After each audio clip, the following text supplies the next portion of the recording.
So hello friends, कैसे हैं आप लोग। दोस्तों, मैं आप लोगों को ऑलरेडी 2 लेक्चर्स अपलोड कर चुका हूं। आप लोग एक बार यूट्यूब पर भी जाकर दे सकते हैं और हमारी जो एप्लीकेशन है मितकांजलि क्लासेस, वहां पर भी जाकर देख सकते हैं। तो हमारा जो बेसिक कॉन्सेप्ट का चैप्टर है इनकम टैक्स का, तो माय डियर फ्रेंड, आज उसका हम लेक्चर नंबर 3 यहां पर स्टार्ट करने जा रहे हैं। तो दिल थाम कर बैठिएगा दोस्तों। और ये जो हमारा लेक्चर नंबर 3 है, इसके अंदर मैं आपको पढ़ाने से पहले एक बार लेक्चर नंबर 2 का रिवीजन करवाना पसंद करूंगा। देखो, मैंने आपको लेक्चर नंबर 2 में क्या बताया था। इनकम टैक्स में जो टैक्स लगता है वो किसी पर्सन की इनकम पे लगता है, राइट। अब पर्सन कौन होता है भाई, ये मैंने आपको लास्ट क्लास में बताया था। पर्सन के अंदर 7 कैटेगरी आती है। इंडिविजुअल, एचयूएफ, फर्म, ठीक है, कंपनी, एओपी, बीओवाई, लोकल अथॉरिटी और आर्टिफिशियल जुरिडिकल पर्सन। इन सब लोगों को पर्सन माना जाता है। अच्छा, मैंने आप लोगों को पूरा डिटेल में बताया था इन सब के बारे में। इसके बाद दोस्तों, मैंने आपको असेसी का डेफिनेशन बताया था कि असेसी कौन होता है, हु इज असेसी। तो भाई, अगर हम असेसी की डेफिनेशन की बात करें तो इसके अंदर वो सभी लोग आते हैं जिनकी इनकम पे टैक्स लग रहा है या जो दूसरे पर्सन की इनकम पर टैक्स देने के लिए लाइबल है, उसको हम असेसी बोलते हैं। दोस्तों, मैंने आप लोगों को लास्ट क्लास में असेसी इन डिफॉल्ट का कॉन्सेप्ट भी बताया था और मैंने आप लोगों को डीम्ड असेसी का कॉन्सेप्ट भी बताया था। तो सर, आज की क्लास में आप क्या पढ़ाओगे दोस्तों। कुछ इंपॉर्टेंट डेफिनेशंस हमारी यहां पर बची हुई है, पहले मैं आपको वो कंप्लीट करवाऊंगा। फिर मैं आप लोगों को टैक्स रेट्स के बारे में बताऊंगा which are applicable for your 22 examinations. तो वो मैं आप लोगों को यहां पर बताने वाला हूं, क्योंकि वहां पर से बहुत सारे क्वेश्चन एमसीक्यू बनकर भी आते हैं। और जो बड़ा डिस्क्रिप्टिव वाला पार्ट होता है दोस्तों, वहां पर भी आप लोगों को वो क्वेश्चंस देखने को मिल सकते हैं। तो दिल थाम कर बैठिए दोस्तों। हमारा क्लास का जो पैटर्न है, हम क्लास के अंदर ही नोट्स बनवाते हैं। आप लोग के स्टडी मैट में जो भी चीजें दी हुई है उसे हम कॉपी में as a handwriting notes बनवाते हैं, जिससे चीजें आपको याद हो जाती है, मेमोराइज हो जाती है। और साथ में दोस्तों, मैं आप लोगों के साथ क्वेश्चन बैंक भी डिस्कस करूंगा। क्वेश्चन बैंक का पीडीएफ हमारा जो टेलीग्राम चैनल है सीए डॉक्टर अमित खांडल के नाम से, वहां पर मैं अपलोड कर दूंगा और मैंने अपलोड कर दिया है। तो वहां जाकर आप लोग उस पीडीएफ में जो क्वेश्चंस हैं उनको वहां से डाउनलोड करके प्रिंट भी ले सकते हैं। वो मैं आप लोगों को चैप्टर वाइज दूंगा, बिकॉज लॉ के अंदर चेंजेस होते रहते हैं, तो आपको चैप्टर वाइज मिलेंगे वो। तो चलिए दोस्तों, स्टार्ट करते हैं। आप लोग कॉन्सेप्ट रजिस्टर बना लिए होंगे, जैसा कि मैंने अपने प्रीवियस लेक्चर्स में कहा था। 2 लेक्चर मैंने ऑलरेडी अपलोड किए हैं, अगर आपने नहीं देखा है तो भाई उनको जरूर देख लीजिएगा। तो चलिए, डेफिनेशन में आज हम जो नया डेफिनेशन यहाँ पर पढ़ने वाले हैं, उस डेफिनेशन में मैं आप लोगों को असेसमेंट ईयर और प्रीवियस ईयर के बारे में बताऊंगा। तो आप लोग अपना जो कॉन्सेप्ट रजिस्टर है उसे यहां पर निकाल लीजिए माय डियर फ्रेंड्स, और आप लोग वहां पर लिखना स्टार्ट कर दो भाई कि ये असेसमेंट ईयर और प्रीवियस ईयर का कॉन्सेप्ट क्या है। चलो जी, स्टार्ट करते हैं दोस्तों। आज का ये जो इंपॉर्टेंट कॉन्सेप्ट है, असेसमेंट ईयर और प्रीवियस ईयर। चलिए जी, स्टार्ट कर देते हैं। तो सबसे पहली बात दोस्तों,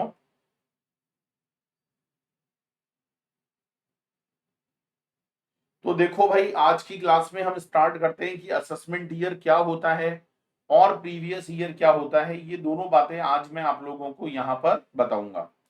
चलिए जी, तो सबसे पहले आप लोग यहाँ पर लिखेंगे असेसमेंट ईयर। असेसमेंट ईयर का मतलब क्या है, असेसमेंट ईयर का मतलब क्या है, ये सबसे पहले हम लोग यहाँ पर लिखेंगे कि what is the meaning of assessment year. तो दोस्तों, आज मैं आप लोगों को असेसमेंट ईयर और प्रीवियस ईयर की डेफिनेशन सबसे पहले नोट करवाऊंगा, क्योंकि पूरे इनकम टैक्स में असेसमेंट ईयर और प्रीवियस ईयर वर्ड हम कितनी बार पढ़ेंगे, हम बार बार पढ़ेंगे assessment year, previous year. So we should know what is the meaning of assessment year and what is the meaning of previous year. तो चलिए दोस्तों, स्टार्ट करते हैं। तो आप लोग जो है नोट्स बनाना स्टार्ट करो भाई, बहुत मजा आएगा, आपको चीजें याद होंगी नोट्स बनाने से। और रियली दोस्तों, जब हम लिखते हैं ना, जब हम राइटिंग करते हैं, तो हमारे माइंड को मैसेज जाता है और चीजें हमें याद होती है, चीजें हमें मेमोराइज होती है। तो चलिए दोस्तों, स्टार्ट कर देते हैं। What is assessment year and what is previous year. चलिए, तो सबसे पहली बात भाई, असेसमेंट ईयर क्या होता है। तो अगर मैं असेसमेंट ईयर की बात करूं तो असेसमेंट ईयर का मतलब होता है टैक्स पेमेंट ईयर। दोस्तों जिस ईयर में आप टैक्स का पेमेंट करोगे उसे हम असेसमेंट ईयर बोलते हैं, राइट, उसे हम लोग असेसमेंट ईयर बोलते हैं। और ये जो असेसमेंट ईयर होता है ना my dear friends, it is a period of 12 months, it is a period of 12 months. और ये कहां से कहां तक होता है, 1 अप्रैल से लेकर, और ये होता है दोस्तों 31 मार्च तक। 1 अप्रैल से लेकर 31 मार्च तक का जो पीरियड होता है उसे हम यहां पर असेसमेंट ईयर बोलते हैं। अच्छा दोस्तों, साथ में एक डेफिनेशन आप लोगों को और याद कर लेनी चाहिए, that is called previous year. Previous year क्या होता है, तो एक बार मैं आपको पहले प्रीवियस ईयर भी नोट करवा देता हूं, मैं फिर आप लोगों को दोस्तों विद एग्जांपल प्रीवियस ईयर और असेसमेंट ईयर को समझाने की कोशिश करूंगा। तो देखो भाई, प्रीवियस ईयर का मतलब क्या है, प्रीवियस ईयर का मतलब होता है दोस्तों, प्रीवियस ईयर का मतलब होता है इनकम अर्निंग ईयर। जिस ईयर में आप इनकम को अर्न करते हो दोस्तों उसे हम प्रीवियस ईयर बोलते हैं, राइट। जिस ईयर में आप इनकम को अर्न करोगे वो आपका प्रीवियस ईयर है। अब दोस्तों यहां पर दो बातें आप नोट करना, मैं फिर आपको विद एग्जांपल समझाऊंगा कि ये जो प्रीवियस ईयर होता है ना दोस्तों, इसमें अगर आप पहली पहली बार, फर्स्ट टाइम, पहली पहली बार, मोहब्बत की है नहीं, पहली पहली बार बिजनेस शुरू किया है, it is a new business, पहली पहली बार बिजनेस शुरू किया है। और सेकंड होता है भाई अदर, सेकंड होता है अदर। तो अगर मैं न्यू बिजनेस की बात करूं, अगर हमारा बिजनेस पहली बार स्टार्ट हुआ है, तो एक बार आप ब्रैकेट में लिखेंगे, आप एक बार आप ब्रैकेट में लिखेंगे दोस्तों, from from date of new business, from date of new business, from date of new business से आप स्टार्ट करो। और आपका प्रीवियस ईयर कंप्लीट कब होगा, 31 मार्च को। आपका जो प्रीवियस ईयर है वो कंप्लीट कब होगा, 31 मार्च को। लेकिन if it is not a case of new business, तो आप लोगों को प्रीवियस ईयर कहां से स्टार्ट करना है, तो आप लिख लीजिए भाई कहां से स्टार्ट करोगे, फ्रॉम 1 अप्रैल टू 31 मार्च। तो प्रीवियस ईयर वैसे तो देखो 1 अप्रैल से 31 मार्च होता है, ये वो साल होता है दोस्तों जिसमें आप इनकम को अर्न करते हो। लेकिन जरूरी नहीं है कि कोई बंदा अपनी अर्निंग 1 अप्रैल से स्टार्ट कर दे। If it is a matter of new business, for example if it is a matter of new business, अगर मान लीजिए दोस्तों ये एक नया बिजनेस है और आपने इसको 1 दिसंबर से शुरू किया है, तो आपका प्रीवियस ईयर 1 दिसंबर से स्टार्ट होगा, बिकॉज आपने जो इनकम सोर्स अर्न करना शुरू किया है दिस इज फ्रॉम 1 दिसंबर, और ये कंप्लीट कब होगा, 31 मार्च। इसका मतलब ये हुआ दोस्तों कि आपका जो प्रीवियस ईयर है वो यहां पर 4 महीने का हुआ, दिसंबर, जनवरी, फेब और मार्च, 4 महीने का हुआ। दोस्तों अगर मैं ये बोलूं कि नहीं जी मैंने तो अपना बिजनेस पहले मार्च को शुरू किया है, तो आपका प्रीवियस ईयर अभी भी 31 मार्च को फिनिश होगा, मतलब it is a period of 1 month only. तो आप 1 महीने में जो कमाए हो भाई उस पर टैक्स दो। अगर आप 1 दिसंबर को अपना बिजनेस स्टार्ट करते हो तो आपने 4 मंथ्स में जो कमाया है उसके ऊपर टैक्स दो। तो प्रीवियस ईयर जरूरी नहीं है दोस्तों कि 12 मंथ्स का ही हो, it may be less than 12 months if you are doing new business, right. लेकिन दोस्तों अगर आपका नया बिजनेस नहीं है, अगर आपका नया बिजनेस नहीं है माय डियर फ्रेंड्स, तो फिर प्रीवियस ईयर 1 अप्रैल से ही स्टार्ट होगा और 31 मार्च को ही फिनिश होगा। मतलब फिर हम इसको 12 मंथ्स का पीरियड बोलेंगे, फिर हमारा जो प्रीवियस ईयर है वो 12 मंथ्स का पीरियड होगा। तो हम यहां पर दोस्तों एक छोटा सा नोट डालेंगे और मैं आप लोगों को बताऊंगा कि देखो यहां पर क्या बात आपको याद रखनी है। तो आप लोग एक छोटा सा नोट यहां पर लिख लो। क्या है ये छोटा सा नोट, ये मैं आप लोगों को बता देता हूं कि छोटा सा नोट क्या है। देखो नोट में आप लिख लो previous year is just preceding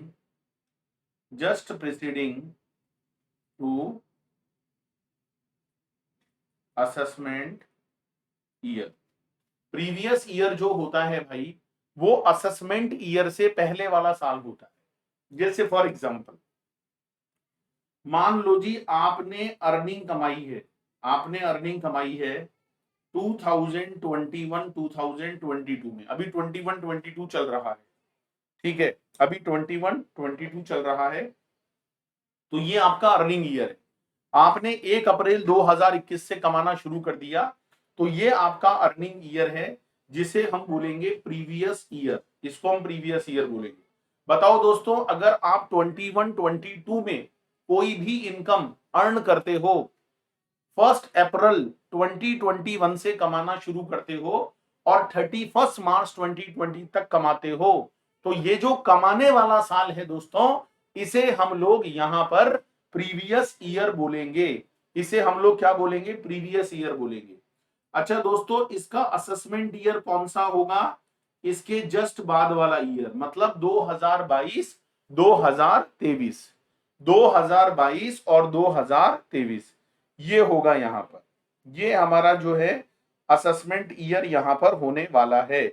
ये हमारा असेसमेंट ईयर होने वाला है दोस्तों। तो आई थिंक आप मेरी बात को समझ गए होंगे कि 21 22 में जो पैसा कमाया जाएगा, उसका असेसमेंट 22 23 में होगा। असेसमेंट का मतलब होता है टैक्स को कंप्यूट करना, टैक्स लाइबिलिटी निकालना, रिटर्न फाइल करना, जितना भी प्रोसीजर पार्ट होता है भाई, उसे हम बोलते हैं असेसमेंट। और असेसमेंट दोस्तों प्रीवियस ईयर के बीच में नहीं होता, वो बाद में होता है, नेक्स्ट ईयर में होता है। वो जो है आपका हमेशा कब होता है? नेक्स्ट ईयर में होता है, राइट। ऐसे ही दोस्तों जो लोग 22 23 में अर्न करेंगे, 22 23 में जब आप अर्निंग करोगे, तो that is your previous year, और इसका जो असेसमेंट ईयर होगा ना, वो होगा 23 24। 22 23 में कमाओगे तो वो प्रीवियस ईयर है, और उसका जो असेसमेंट ईयर होएगा वो 23 24 होएगा। समझ में आया?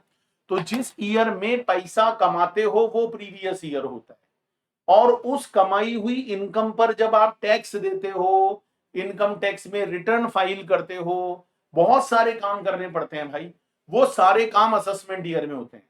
जैसे मैं अपने ऑफिस में अपने क्लाइंट्स को डील करता हूं दोस्तों, तो मेरे क्लाइंट्स जो 21 22 में पैसा कमाए हैं, उसका टैक्स वो 21 22 में नहीं देंगे, वो 22 23 में देंगे। उसका वो लोग जब टैक्स पे करेंगे तो वो 21 22 में नहीं देंगे, वो कब देंगे? 22 23 में देंगे, राइट। अच्छा, प्रीवियस ईयर क्या हमेशा 12 मंथ्स का होता है? जी नहीं, प्रीवियस ईयर 12 मंथ से कम पीरियड का भी हो सकता है। प्रीवियस ईयर जो होता है दोस्तों, वो 12 मंथ्स से कम पीरियड का भी हो सकता है। अगर आपने पहली पहली बार इनकम कमाना शुरू किया है, तो जिस ईयर में जिस दिन से आप इनकम कमाओगे, जैसे आपने 1 दिसंबर 2021 को कमाना शुरू किया, तो आपका प्रीवियस ईयर 31 मार्च 22 को खत्म हो जाएगा। तो आपका प्रीवियस ईयर 4 महीने का है, तो आप 22 23 में 4 महीने की इनकम पर टैक्स दोगे। अगर मान लो 1 मार्च 22 को आपने बिजनेस शुरू किया, तो 31 मार्च को ही प्रीवियस ईयर खत्म होगा, मतलब आपको 1 महीने की इनकम पर टैक्स देना पड़ेगा। लेकिन अगर मान लो अब तो बिजनेस शुरू हो चुका, तो 22 23 में जब आप इनकम कमाओगे 22 23 में, तो फिर आप पूरे 12 मंथ्स की इनकम पर क्या दोगे? टैक्स। तो प्रीवियस ईयर जरूरी नहीं है भाई कि वो 12 मंथ्स का हो, क्योंकि बहुत सारे लोग प्रीवियस ईयर के बीच में से भी इनकम को कमाना शुरू करते हैं। तो जब आप बीच में से कमाना शुरू करोगे, तो प्रीवियस ईयर आपका उसी दिन से स्टार्ट होगा। आई थिंक दोस्तों आप मेरी इस बात को बहुत अच्छे से समझ गए होंगे, राइट। तो प्रीवियस ईयर कौन सा ईयर होता है? जिसमें आप इनकम कमाते हो, और असेसमेंट ईयर कौन सा होता है? जिसमें आप उस इनकम पे टैक्स देते हो। प्रीवियस ईयर पहले वाले ईयर को बोलते हैं, और असेसमेंट ईयर बाद वाले ईयर को बोलते हैं, है ना। अब जैसे आप लोगों का एग्जाम जो है, मान लो वो 2022 में है, मान लो क्या है ही, तो 2022 में जिन लोगों का एग्जाम है उनके प्रीवियस ईयर लगेगा 21-22 और असेसमेंट ईयर लगेगा 22-23। आपके एग्जाम में जो भी क्वेश्चन पूछे जाएंगे वो असेसमेंट ईयर 22-23 के पूछे जाएंगे। तो आप समझ जाना भाई 22-23 अगर असेसमेंट ईयर है तो मतलब हमें इनकम किसकी निकालनी है 21-22 की। आपके एग्जाम में सारे क्वेश्चन में इनकम कौन से ईयर की होगी 21-22 प्रीवियस ईयर की होगी। लेकिन जिन लोगों के एग्जाम 2023 में है 2023 में, मैंने बहुत आगे की बात बता दी, तो उनके लिए प्रीवियस ईयर लगेगा 22-23 और असेसमेंट ईयर लगेगा दोस्तों 23-24। आई थिंक भाई आप लोग मेरी बात को समझ गए होंगे।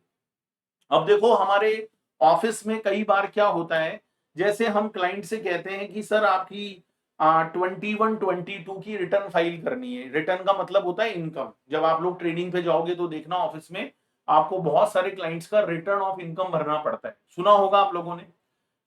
तो जब हम उनको कहते हैं 21-22 की रिटर्न भरनी है तो वो कहते हैं सर 21-22 की तो लास्ट ईयर ही चली गई। अच्छा, वो असेसमेंट ईयर 21-22 समझते हैं। अच्छा, हम उनको प्रीवियस ईयर 21-22 कहते हैं। अच्छा, जब हम उनको कहते हैं चलो असेसमेंट ईयर 22-23 की भरनी है 22-23 की, तो कहते हैं सर वो साल तो अभी आया ही नहीं, कैसे जाएगी। तो बड़ा कंफ्यूजन हो जाता है। लेकिन आप तो बहुत होशियार बच्चे हो भाई, आपको तो ये सारी बातें बहुत अच्छे से यहां पर समझ में आ गई होंगी। आपको तो यहां कोई दिक्कत वाली बात ही नहीं है, राइट। तो 2022 में जिन लोगों का एग्जाम है उनके एग्जाम में सारे क्वेश्चन प्रीवियस ईयर 21-22 के आएंगे। अगर असेसमेंट ईयर बोले तो 22-23 के क्वेश्चंस आप लोगों से पूछे जाएंगे। बहुत बढ़िया जी, बहुत बढ़िया। तो बताओ भाई, प्रीवियस ईयर में पैसा कमाने का साल होता है। प्रीवियस ईयर 12 मंथ से कम भी हो सकता है अगर पहली पहली बार बिजनेस शुरू किए हो। अच्छा, प्रीवियस ईयर में जो कमाते हो उसका टैक्स आपको असेसमेंट ईयर में भरना पड़ता है। असेसमेंट ईयर इनकम को असेस करने वाला ईयर होता है। लेकिन दोस्तों, जो बात आपने अभी अभी पढ़ी है कि प्रीवियस ईयर की इनकम पर हमें असेसमेंट ईयर में टैक्स देना पड़ेगा, इसके कुछ एक्सेप्शंस भी होते हैं। हाँ, एक्सेप्शन का मतलब ये हुआ कि आप जब प्रीवियस ईयर में इनकम अर्न करोगे तो आपका जो असेसमेंट होएगा ना, असेसमेंट, वो प्रीवियस ईयर के अंदर ही हो जाएगा। डिपार्टमेंट असेसमेंट ईयर का वेट नहीं करेगा। फिर से सुन लो, आप जो इनकम प्रीवियस ईयर में अर्न करोगे भाई, उसकी टैक्स की कैलकुलेशन या जो असेसमेंट होगी वो प्रीवियस ईयर में ही हो जाएगी। असेसमेंट ईयर का इंतजार नहीं होगा। जैसे फॉर एग्जांपल, आप प्रीवियस ईयर 21-22 में कुछ कमा रहे हो तो असेसमेंट ईयर तो उसका 22-23 है, लेकिन डिपार्टमेंट आपका असेसमेंट 21-22 में ही कर देगा। वो 22-23 का वेट नहीं करेगा, वो 2022-2023 का वेट नहीं करेगा दोस्तों। इसे हम एक्सेप्शन बोलते हैं, ध्यान रखना।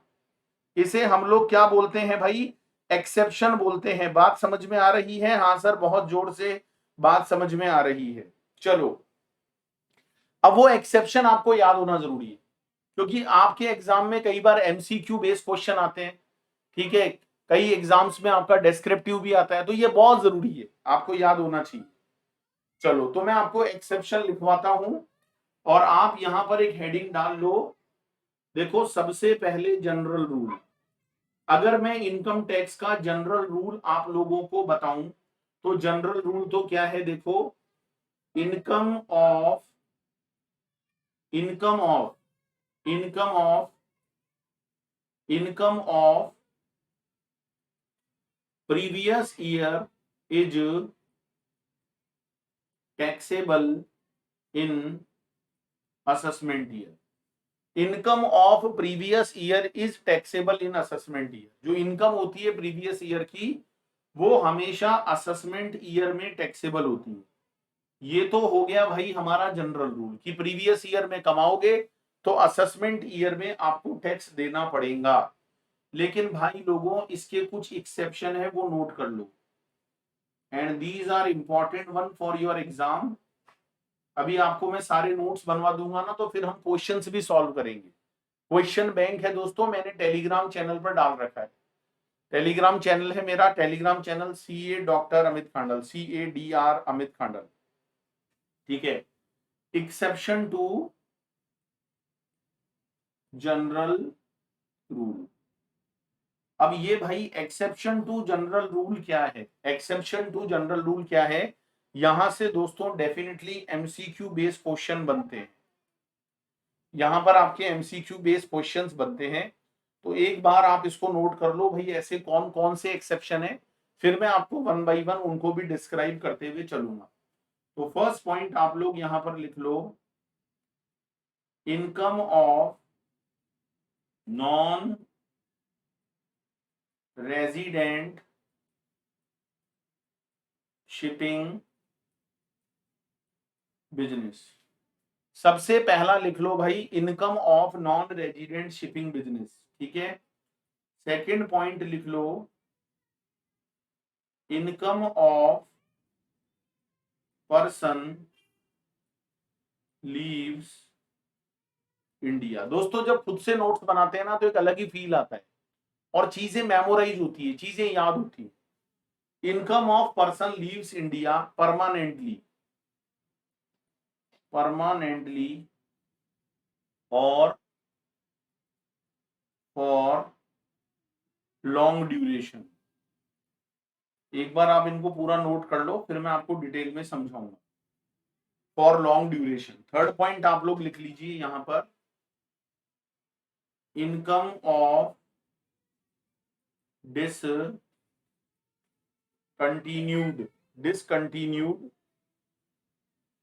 Discontinued business. ये स्पेलिंग थोड़ा सा, एक मिनट, डिसकंटिन्यूड, डिसकंटिन्यूड बिजनेस। अगर आपका बिजनेस दोस्तों डिसकंटिन्यू हो गया है तो उसकी इनकम, एक बार सारा नोट कर लो फिर समझाता हूं। फोर्थ पॉइंट आप लोग लिख लो, income of person trying, income of person trying to transfer, income of person trying to transfer his assets, income of person trying to transfer his assets for avoiding, tax, for avoiding tax, income of person trying to transfer his assets for avoiding the tax। और point number 5 आप लिख लीजिए, AOP oblique BOI oblique artificial juridical person. ये मैंने आपको person की definition में लिखवाया था, AOP oblique BOI oblique artificial juridical person form for particular, form for particular purpose. तो ये 5 एक्सेप्शन आप लोग यहां पर नोट करेंगे। 5 एक्सेप्शंस हैं ये। सबसे पहली बात भाई, कोई भी बंदा जो नॉन रेजिडेंट, अब ये नॉन रेजिडेंट क्या होता है, मैं आपको रेजिडेंशियल एक स्टेटस चैप्टर है वो समझाऊंगा, बहुत इंपॉर्टेंट है दोस्तों। नॉन रेजिडेंट का मतलब एक बार आप ऐसे समझ लो कि कोई भी ऐसा पर्सन जो नॉर्मली इंडिया में रिजाइड नहीं करता है या इंडिया से बाहर रहता है, उसको हम नॉन रेजिडेंट बोलते हैं। अब ये जो नॉन रेजिडेंट लोग होते हैं भाई, अगर इनका सपोज करो शिपिंग बिजनेस है, शिपिंग का मतलब होता है वेसल, पानी का जहाज। ये लोग क्या करते हैं, इंडिया के बाहर से लोगों को शिप के अंदर वेसल में बैठाकर लाते हैं, फिर यहां से बैठाकर वहां ले जाते हैं, इंडिया के पोर्ट से इंडिया के बाहर ले जाते हैं, इंडिया के बाहर से इंडिया में लेकर आते हैं। तो इनका तो बिजनेस ही यही है, शिपिंग बिजनेस। तो उसके अंदर चाहे वो इंसान को लेकर आते हैं, गुड्स को लेकर आते हैं, बहुत सारी चीजें लेकर आते हैं। तो बताओ वो आने जाने का पैसा लेंगे नहीं लेंगे? तो वो non resident person income earn करेगा नहीं करेगा? अब बात ये है भाई, मान लो आपका प्रीवियस ईयर है 21-22 और आप 21-22 में शिपिंग बिजनेस कर रहे हो, तो यहां पर लॉ ये कहता है, इनकम टैक्स का लॉ, कि भाई आपको उसका असेसमेंट जो होगा ना इनकम का, वो 21 22 में ही करना पड़ेगा। आप अगर ऐसे बोलोगे कि इनकम टैक्स वालों मैं वापस जा रहा हूं, मैं 22 23 में आऊंगा, तब आप मेरे से टैक्स ले लेना, ना जी ना, हम जाने ही नहीं देंगे। बेटा 21 22 में कमाया है, 21 22 में ही टैक्स दे, तेरा असेसमेंट अभी होगा। तो ये एक्सेप्शन है भाई। अब आप ये नहीं बोल सकते सर ऐसा क्यों, भाई लॉ है, टैक्स है, कानून है, सरकार को ऐसी चीजें बनानी पड़ती है टैक्स की चोरी रोकने के लिए।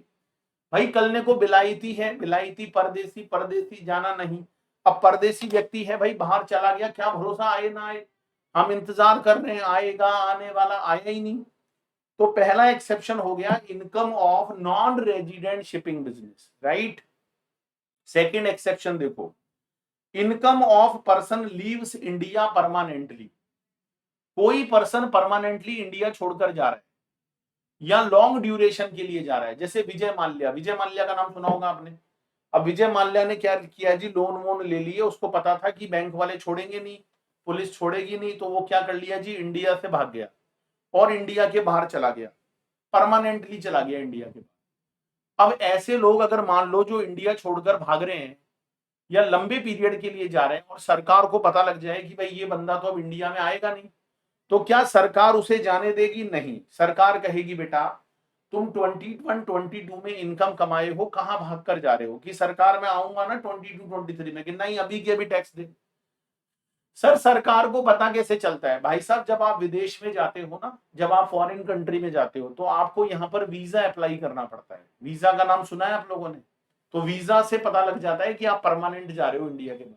तो सरकार आपसे टैक्स मांगेगी कि भैया 21 22 में जो कमाए हो जरा उसका टैक्स पे करते जाओ। अब आप कहोगे सरकार अभी क्यों, मैं तो 22 23 में, चुप कर, बिल्कुल चल अभी की अभी दे टैक्स। तो आपसे टैक्स लिया जाएगा भाई, आपको अभी की अभी टैक्स देना पड़ेगा, right. Third point, income of discontinue business.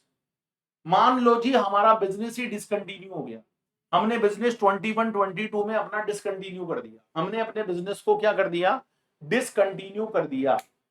तो भाई जब आपका बिजनेस ही डिसकंटिन्यू हो जाएगा तो सरकार आपसे उसी साल टैक्स मांगेगी।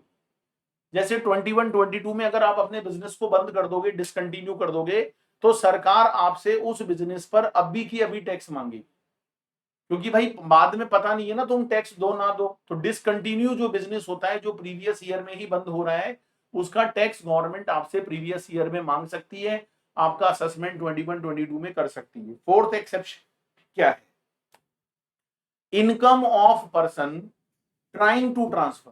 दोस्तों अगर आपको कोई भी डाउट या कंफ्यूजन है तो नीचे दिए गए व्हाट्सएप नंबर पर आप मुझे मैसेज कर सकते हैं, मैं व्हाट्सएप पर आपको रिप्लाई कर दूंगा और सेम डे कोशिश करूंगा कि रिप्लाई करूं। वैसे मैं 24 आवर्स का टाइम देता हूं, अगर आपका कोई भी डाउट या कंफ्यूजन है तो इस स्क्रीन के नीचे दिए गए व्हाट्सएप नंबर पर आप मुझे मैसेज करिए, आपको उसका रिप्लाई मिल जाएगा, राइट। आप अपना मैसेज ऑडियो के थ्रू या टेक्स्ट मैसेज कर सकते हैं, मैं भी आपको रिप्लाई या तो टेक्स्ट या ऑडियो में कर दूंगा।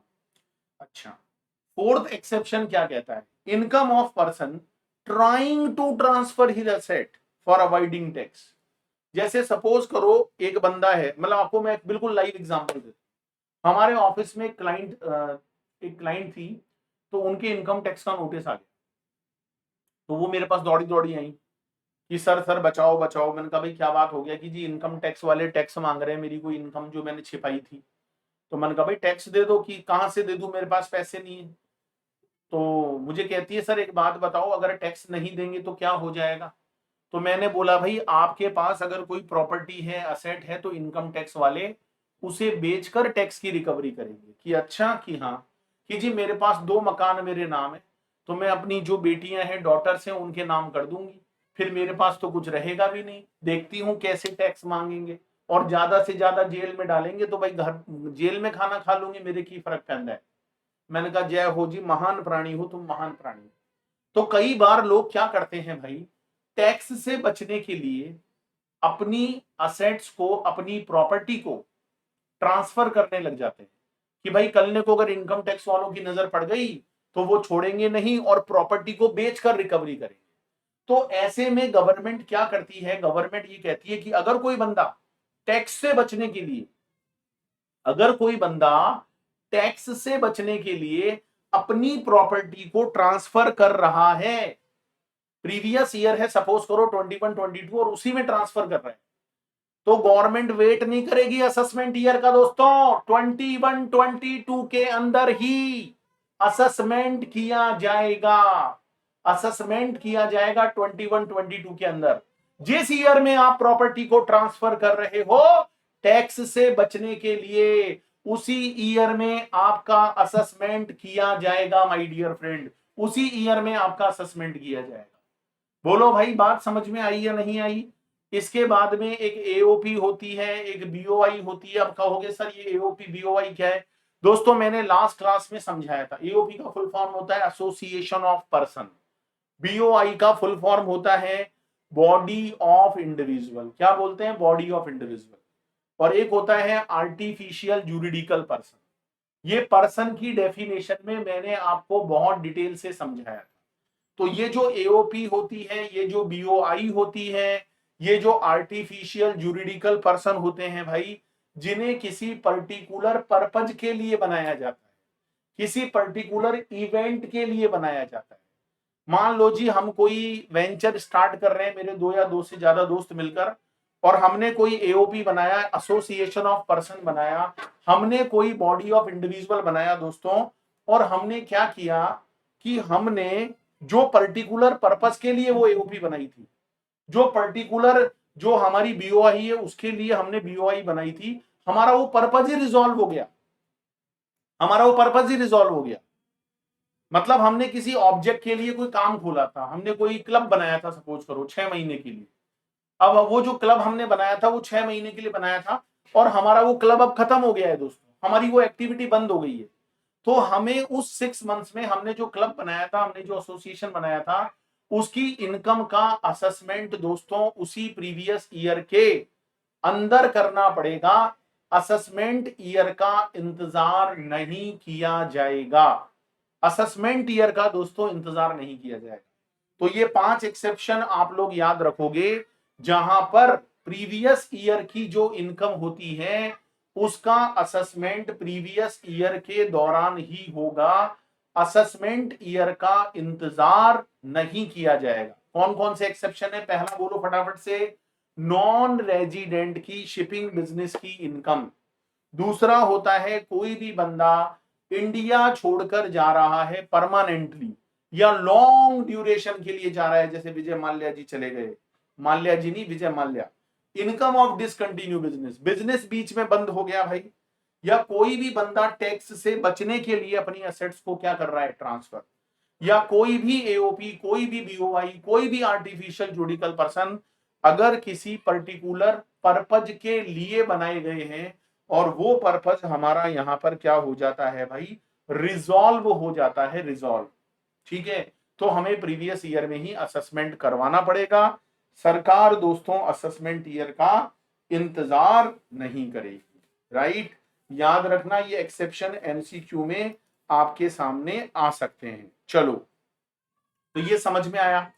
अब जो दोस्तों मैं आगे आप लोगों को बात बताऊंगा ये बहुत ही इंपॉर्टेंट है और बहुत ही मजेदार है, आपको बहुत मजा आएगा।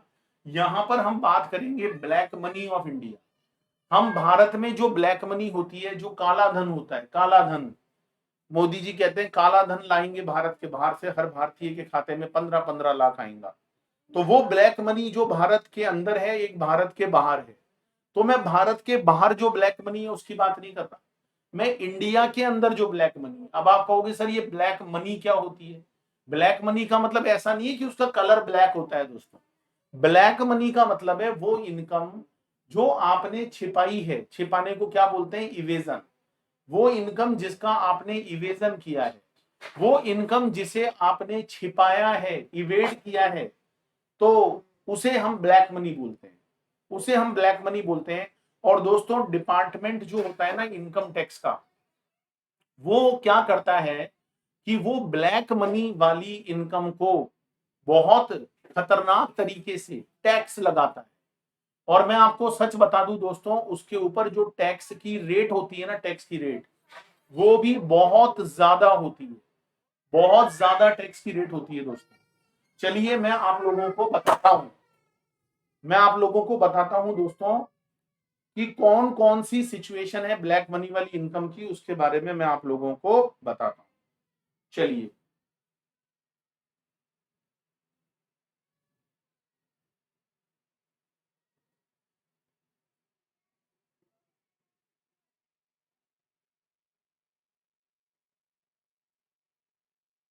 Cases where income is taxable. एक बार आप इसको नोट कर लो, फिर मैं आप लोगों को डिटेल में समझाऊंगा, देखो भाई, cases where income is taxable in the year in which in the year in which it comes to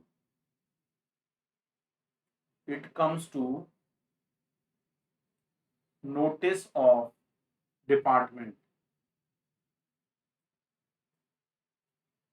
it comes to notice of department। अच्छा, डिपार्टमेंट के आगे ब्रैकेट में लिख लेना एओ। एओ का मतलब होता है असेसिंग ऑफिसर। कोई भी ऑफिसर जो आपकी इनकम को असेस कर रहा है, आपका टैक्स कैलकुलेट कर रहा है, उसे हम एओ बोलते हैं, असेसिंग ऑफिसर बोलते हैं। तो cases where income is taxable in the year in which it comes to the notice of the department. अच्छा, इसमें भी यही होता है दोस्तों, जिस ईयर में ये इनकम पकड़ में आएगी डिपार्टमेंट को, उसी ईयर में डिपार्टमेंट आपसे टैक्स मांगेगा। वहां पर दोस्तों डिपार्टमेंट जो होता है ना, वो असेसमेंट ईयर का इंतजार नहीं करेगा। ठीक है, इसे बोलते हैं ब्लैक मनी, इसे हम बोलते हैं ब्लैक मनी, इसे हम क्या बोलते हैं, black money, black money of India. ये कहलाती है दोस्तों ब्लैक मनी ऑफ इंडिया, इसे हम ब्लैक मनी बोलते हैं, ब्लैक मनी ऑफ इंडिया। तो देखो भाई, ब्लैक मनी में कौन कौन सी चीजें आएगी, मैं आप लोगों को बता देता हूं। इसमें आप लोग लिख लो, एक तो आता है सेक्शन 68, एक आता है सेक्शन 68, एक आता है सेक्शन 69 और 69A, एक आता है भाई सेक्शन 69B, ठीक है, और एक आता है यहां पर सेक्शन 69C। तो ये वो सेक्शन है भाई जिसे हम ब्लैक मनी ऑफ इंडिया बोलते हैं, that is called black money of India, black money of India, right. अच्छा, अगर मैं सेक्शन 68 की बात करूं, तो इसमें आप लोग लिखिएगा कैश क्रेडिट, इसमें आप लोग क्या लिखिएगा, कैश क्रेडिट। अगर हम सेक्शन 69 या 69A की बात करें, तो ये होती है unexplained, unexplained investment, unexplained investment money etcetera, unexplained investment money etcetera. अगर मैं सेक्शन 69B की बात करूं, तो ये होता है दोस्तों investment money etcetera not fully disclosed, not fully disclosed. और एक होता है अनएक्सप्लेन्ड एक्सपेंसेस, अनएक्सप्लेन्ड एक्सपेंसेस। अब दोस्तों ये सारी चीजें मैं आप लोगों को वन बाय वन करके बताता हूं। तो सबसे पहले दोस्तों हम कैश क्रेडिट के बारे में लिखते हैं। देखो, कैश क्रेडिट क्या चीज होती है, any some is found, any some is found credited. अच्छा, इनके ऊपर क्वेश्चन आएंगे दोस्तों एग्जाम में, मैं आपको क्वेश्चंस कराऊंगा, इनके ऊपर क्वेश्चंस बनते हैं एग्जाम में, ठीक है। Any some is found credited in books credited in books of assessee, credited in books of assessee, ठीक है। इधर जो अनएक्सप्लेन्ड इन्वेस्टमेंट और मनी है इसमें आप लिख लो assessee made investment, assessee made investment और found to be own of any asset, money,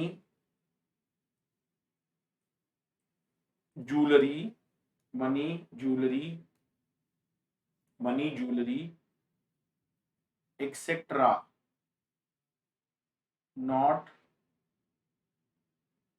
recorded in books, not recorded in books. Investment money not fully disclose, इसमें आप लिख लो असेसी मेड इन्वेस्टमेंट और found to be owner, found to be owner of any asset, money, jewelry, etc. not fully disclosed in books, ठीक है। और unexplained expenditure में आप लोग लिख लो असेसी incurred any expenditure। अब सुनो भाई मेरी बात सुनो, देखो होता क्या है दोस्तों, मैं आपको क्लियर कर दूं। ये ब्लैक मनी जो होती है, ब्लैक मनी क्या होती है? ब्लैक मनी वो अमाउंट होता है भाई जो डिपार्टमेंट की नजर से दूर है। असेसी ने पैसा तो कमाया, लेकिन असेसी जो होता है, असेसी मतलब आप और हम जैसे लोग जो इनकम कमाते हैं, लेकिन हम उसके ऊपर टैक्स नहीं देते। अब देखो ब्लैक मनी कैसे आती है डिपार्टमेंट के नोटिस में, इनकम टैक्स का सेक्शन है 68। अच्छा, सेक्शन नंबर कहीं पर भी भाई याद करना जरूरी नहीं है, तो आप इसमें अपना टाइम वेस्ट मत करना। वैसे मैं कई सेक्शन बार बार बोलूंगा, तो काफी सेक्शन तो आपको पढ़ाते पढ़ाते ही याद हो जाएंगे, आपको याद करने नहीं पड़ेंगे, याद हो जाएंगे। जैसे दोस्तों एक सेक्शन 68 है कैश क्रेडिट। कैश क्रेडिट ये कहता है कि मान लो किसी पर्सन की जो बुक्स ऑफ अकाउंट्स होते हैं, बुक्स ऑफ अकाउंट्स तो आपने बनाए होंगे बहुत बार, पीएनएल अकाउंट बनाया होगा, तो मान लीजिए कोई ऐसा अमाउंट है जो बुक्स के अंदर क्रेडिट है। क्रेडिट का मतलब क्या होता है बताओ जल्दी से? क्रेडिट का मतलब होता है कि that should be your income. जैसे पीएनएल में कोई अमाउंट अगर क्रेडिट होता है तो उस क्रेडिट अमाउंट को आप इनकम बोलते हो। अच्छा, वो इनकम आपने डिपार्टमेंट के सामने प्रेजेंट ही नहीं करी। अच्छा, डिपार्टमेंट को प्रेजेंट कैसे करते हैं?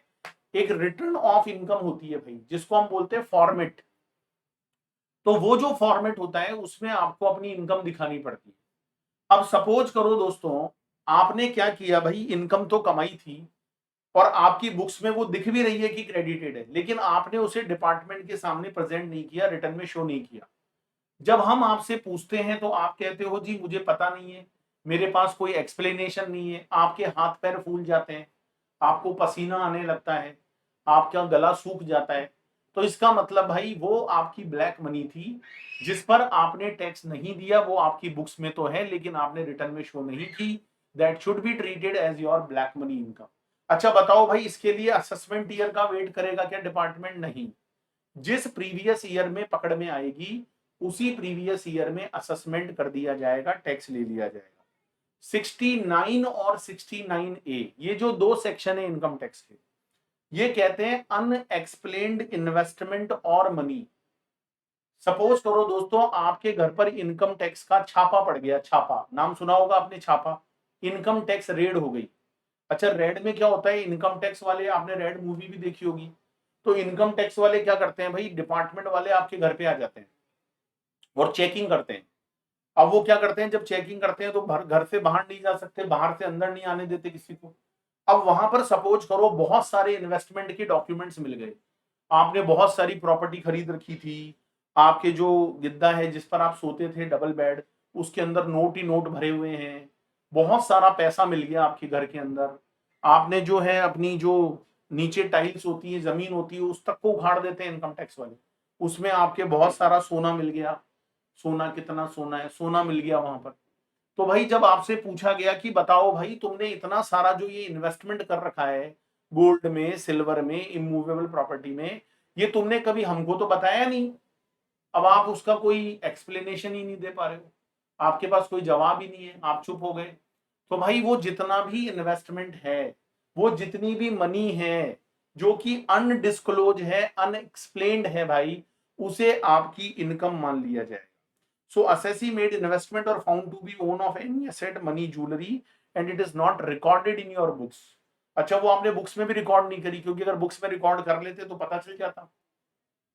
तो वो सारा इन्वेस्टमेंट आपका इनकम मान लिया जाए, क्योंकि आदमी इन्वेस्टमेंट करेगा कब, जब उसने पैसा कमाया होगा, जब उसने पैसा कमाया होगा। 69B सेक्शन क्या कहता है दोस्तों, investment money not fully disclose, investment money not fully disclose. मैं दोस्तों एक एग्जांपल देकर आपको एक बात समझाता हूं। सपोज करो आपका 1 करोड़ का इन्वेस्टमेंट है, लेकिन आपने उसे बुक्स में 10 लाख ही दिखाया है। मतलब आपने इन्वेस्टमेंट दिखा तो दिया, जैसे सेकंड पॉइंट में तो दिखाया ही नहीं था, पूरा 1 करोड़ का इन्वेस्टमेंट आपने नहीं दिखाया था। लेकिन 69B में आपने क्या किया भाई, इन्वेस्टमेंट 1 करोड़ का था, आपने उसमें से केवल 10 लाख ही दिखाया। मतलब आपने 90 लाख से इन्वेस्टमेंट कम दिखाया। वो इसलिए कम दिखाया क्योंकि दिखाते तो इनकम पे टैक्स देना पड़ता कि भाई पैसा कहां से कमा के लाए। तो भाई लॉ ये कह रहा है कि ये जो बीच का डिफरेंस है 90 लाख, इसका आपसे सोर्स पूछा गया कि जरा बताइए भाई ये 90 लाख आप कहां से लाए। अब आपके पास कोई जवाब नहीं है, आपके पास कोई एक्सप्लेनेशन नहीं है, तो डिपार्टमेंट इस 90 लाख को आपकी ब्लैक मनी की इनकम मान लेगा, और जिस ईयर में पकड़ेगा ना भाई, उसी ईयर में आपसे टैक्स लिया जाएगा, असेसमेंट किया जाएगा। तो देखो लिखा भी है, असेसी मेड इन्वेस्टमेंट और found to be owner of asset, phone, jewellery, money not fully disclose. लेकिन भाई अगर 1 करोड़ में से 10 लाख डिस्क्लोज है, तो पूरे 1 करोड़ को इनकम नहीं माना जाएगा, 90 लाख को इनकम माना जाएगा। हाँ, अगर पूरा ही डिस्क्लोज नहीं है तो फिर हम पूरे 1 करोड़ को इनकम मानेंगे, राइट। इसके बाद एक सेक्शन है 69C, और 69C क्या कहता है, अनएक्सप्लेन्ड एक्सपेंडिचर। अनएक्सप्लेन्ड एक्सपेंडिचर दोस्तों, आप कोई खर्चा करते हो, सपोज करो आपने घर में कोई बहुत बड़ी शादी करी, आपने घर में कोई फैमिली मेंबर की बहुत बड़ी शादी करी, और शादी में आपने 1 करोड़ रुपया खर्च कर दिया। अच्छा, ये जो डिपार्टमेंट वाले हैं ना, ये किसी भी प्रोग्राम में, मैरिज में, शादी में, पार्टी में एंटर हो सकते हैं। आपको बहुत अंदर की बात बता रहा हूं, और वो आपकी शादी में आकर वहां एस्टिमेट कर सकते हैं, सर खाना खाएंगे क्या, अरे यार आएंगे तो खाना तो खाएंगे ही, है ना, पनीर चिल्ला खाएंगे, हाँ जी बिल्कुल खाएंगे। अब वो शादी में एंटर हो गए, उन्होंने देख लिया, अच्छा बहुत बड़ा खर्चा किया है भाई, तो वो आसपास के लोगों से पूछेंगे शादी में, वहां पर जैसे कैटरिंग वाले हैं उससे पूछेंगे भाई कितने का इन्वेस्टमेंट है, हमको भी करवानी है ऐसी शादी, जहाँ से पंडित जी की फीस बहुत बड़ी है, पंडित जी से पूछ लेंगे, तो वो एक एस्टिमेशन कर लेंगे।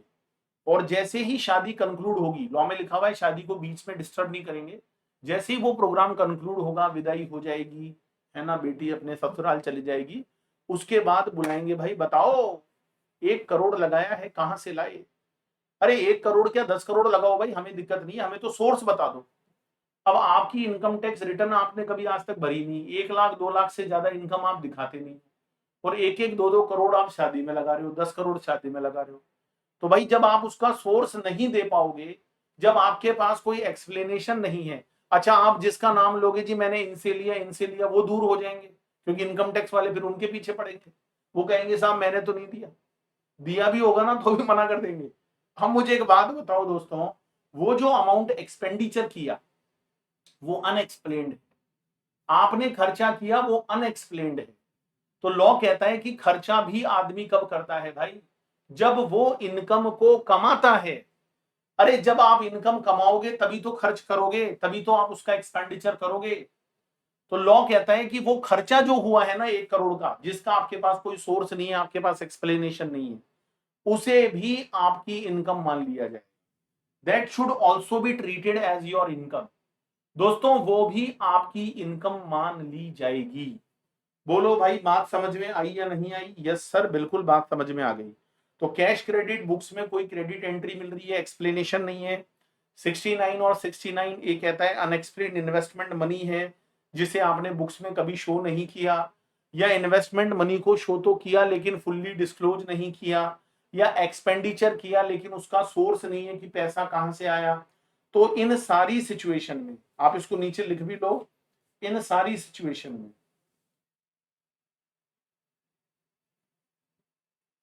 ये जितनी भी सिचुएशन है भाई, यहां पर आपके साथ बहुत बुरी बनेगी।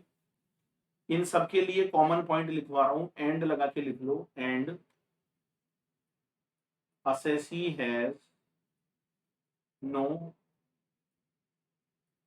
explanation, assessee has no explanation of source, assessee has no explanation of source or explanation offered by assessee is unsatisfactory, unsatisfactory as per AO. Assessee has no explanation of source or explanation offered by assessee is unsatisfactory as per AO. AO मतलब assessing officer, मतलब आप इन चीजों के बारे में कोई source नहीं बता पा रहे हो, या जो सोर्स आप यहां पर बता रहे हो भाई वो एओ की नजर में सेटिस्फैक्टरी नहीं है, वो एओ उसको सेटिस्फाई नहीं कर पा रहे। आप कह रहे हो मैं उससे लिया था उससे लिया था, वो मना कर रहे हैं। आपके पास कोई प्रॉपर डॉक्यूमेंट्स नहीं है, एविडेंस नहीं है जिससे आप ये शो कर सको। तो ये ब्लैक मनी कहलाती है दोस्तों। और ब्लैक मनी पर टैक्स बहुत खतरनाक है। अभी मैं आपको टैक्स के बारे में भी बताऊंगा कि जो ब्लैक मनी वाली इनकम होती है उसके ऊपर कितना खतरनाक टैक्स लगता है। अच्छा दोस्तों, ये सारी जो इनकम है ये कहलाती है अनडिस्क्लोज्ड इनकम, और इसका टैक्स भी आपको प्रीवियस ईयर में ही देना पड़ता है। असेसमेंट जो होता है वो सेम ईयर में होता है, नेक्स्ट ईयर का जो है गवर्नमेंट या डिपार्टमेंट इंतजार नहीं करता। इसमें दोस्तों एक सेक्शन आप लोग और लिख लो, और वो है हमारा सेक्शन 69D। वो है हमारा सेक्शन 69D, और इसमें आप लोग लिख लीजिए अमाउंट बोरोड और रीपेड, अमाउंट बोरोड और रीपेड ऑन हंडी। हंडी, अब ये हंडी क्या चीज है भाई, ये भी अभी आपको समझाता हूँ। ये मैंने अलग से लिखवाया है आपको। ये भी अनडिस्क्लोज ही इनकम मानी जाती है, ब्लैक मनी इनकम मानी जाती है। तो ये क्या है भाई, हंडी क्या चीज होती है, तो आप लोग लिख लो। हंडी का मतलब होता है, हंडी का मतलब होता है अदर देन अकाउंट पे चेक। कोई भी काम जो आप अदर देन अकाउंट पे ही चेक करते हो वो हंडी कहलाती है, अदर देन अकाउंट पे ही check.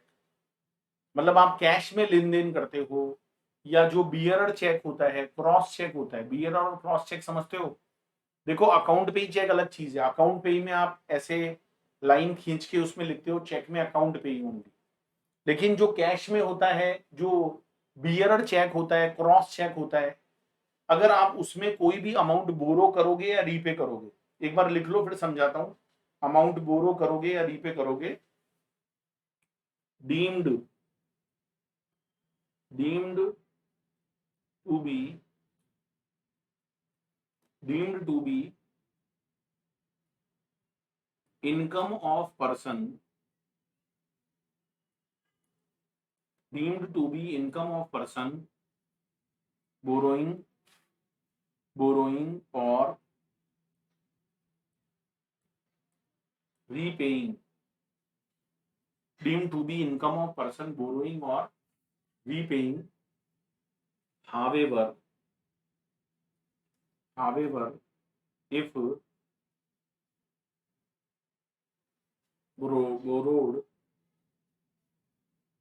borrowed amount deemed to be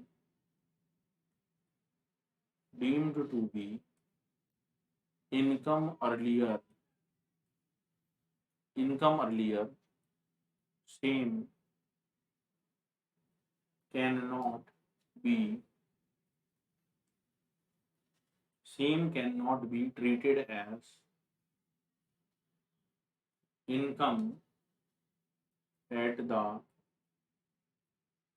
time of repayment.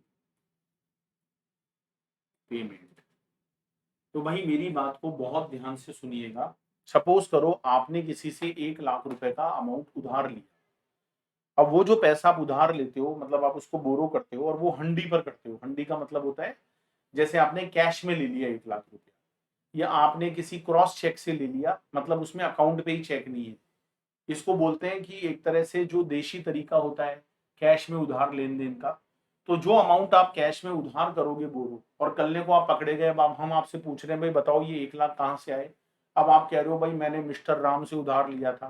बोले दिखाओ तुम्हारे बैंक में एंट्री दिखाओ कि सर वो मैंने कैश लिया था। अब गए काम से। अगर आपने बोल दिया ना कैश लिया था, तो वो 1 लाख रुपया जो आप कैश बता रहे हो that should be treated as your income. जबकि आपने पैसा उधार लिया है, लेकिन उस अमाउंट को आपकी इनकम मान लिया जाए। मानो तो ठीक, मानना पड़ेगा, जबरदस्ती है, लॉ में लिखा हुआ है deemed to be income. Deemed का मतलब है मानना पड़ेगा। अब सपोज करो आप उसको रीपे भी कर रहे हो, वो अमाउंट जब आप रीपे करोगे, अब आप 1 लाख रुपए और 10,000 का इंटरेस्ट, 1,10,000 रुपए वापस दे रहे हो किसी को, सामने वाले को, मिस्टर राम को वापस दे रहे हो। अच्छा वो भी आप हंडी मतलब विदाउट अकाउंट पे ही चेक दे रहे हो। तो दोस्तों 1 लाख को अगर पहले इनकम मान लिया, तो जब उस अमाउंट को रीपे किया जाएगा, वापस लौटाया जाएगा, तो क्या उसको दोबारा इनकम माना जाएगा? नहीं, एक ही बार मानेंगे। या तो बोरो करते समय मानेंगे या रीपे करते समय मानेंगे। लेकिन कब मानेंगे बोरो और रीपे पर?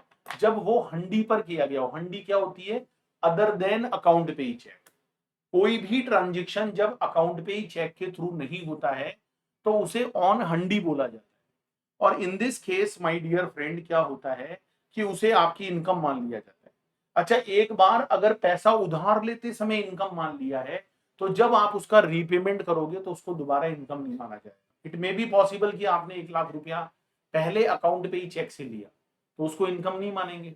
लेकिन आपने जब उसको रीपे किया 1 लाख को, तो आपने कैश में कर दिया, तो 1 लाख को हम इनकम मान लेंगे at the time of repayment. लेकिन अगर at the time of borrowed हमने उसको इनकम मान लिया है, तो चाहे हम रीपेड अदर देन अकाउंट पे ही चेक करें, उसे दोबारा इनकम में नहीं जोड़ा जाएगा।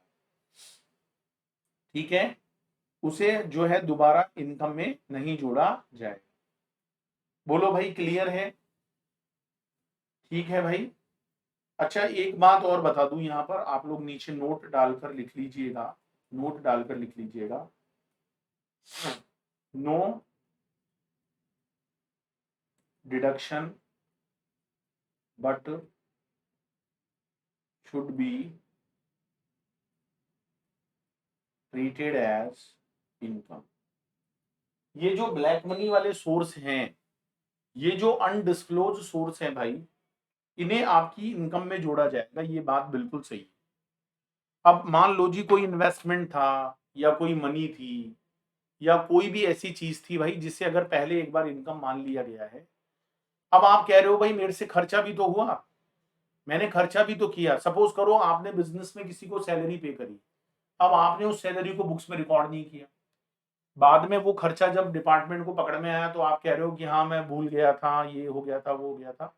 तो वो जो खर्चा अनएक्सप्लेन्ड है, जिसका आप कोई सोर्स नहीं दिखा पा रहे, उसे वो लोग आपकी इनकम मान लेंगे। ठीक है, वो क्या मान लेंगे? इनकम। अब आप कहोगे भाई मैंने सैलरी दी भी तो है, तो उसे खर्चा मानकर माइनस भी तो करो इनकम में से ना। जो अनडिस्क्लोज सोर्स वाली इनकम होती है भाई, जो अनडिस्क्लोज सोर्स वाली इनकम होती है, उसमें से किसी भी एक्सपेंडिचर का आपको डिडक्शन नहीं मिलता है। You can not claim any expenditure from such type of income. तो ये सारी बात आप लोगों को समझ में आई होगी। होप सो दोस्तों क्लास बहुत अच्छी लगी होगी। क्लास अगर आपको अच्छी लगी हो, अगर आप मेरी क्लास से सेटिस्फाई हो दोस्तों, तो इस पर एक बार लाइक बटन प्रेस करके इसको बाकी फ्रेंड्स के साथ शेयर जरूर कर दीजिएगा, जो भी आपके व्हाट्सएप ग्रुप वगैरह बने हुए हैं, टेलीग्राम ग्रुप हैं। और मैं कल फिर एक नई क्लास अपलोड करूंगा। पुरानी क्लास आप देख सकते हो। ये क्लासेस आप लोगों को कैसी लगी मुझे कमेंट बॉक्स में एक बार कमेंट करके जरूर बताइएगा। Thank you so much for watching. Last में जाते जाते एक ही बात बोलूंगा, जोश दिल में जगाते चलो और जीत के गीत गाते चलो। चलिए जी, टाटा बाय बाय दोस्तों, ध्यान रखिए, खैर रखिए भाई। अभी चलिए तो हम जो है इसको आगे कंटिन्यू करते हैं।